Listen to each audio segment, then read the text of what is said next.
Πήγαμε, φάγαμε στον πρόεδρο στην Παυλιανή, σκάσαμε στο φαγητό, τρομερό φαγητό, top.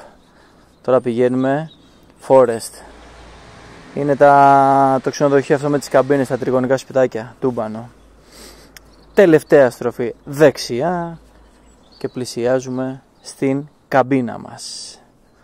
Να είμαστε Forest, μέσα στο έλατο Τούμπανο. Δες λίγο τι παίζει. Και τα σπιτάκια. Δεν υπάρχει κατάσταση εδώ. Πιστεύω χειμώνα καλοκαίρι θα είναι Τούμπανο, γιατί έχει και εξωτερική πισίνα, σου έχει εξωτερικό τζακούζι, θερμαινόμενο, σου έχει και τζακούζι για πάρτι σου μέσα. Οπότε, ό,τι φάση, ό,τι καιρό και να έχει, έρχεσαι για πλάκα. Δες λίγο, δες λίγο. Το βουλώνω γιατί σε κούρασα, δες. Δες λίγο τώρα το σπίτι μέσα, δεν θα μιλήσω άλλο. Δες λίγο ρε φίλε.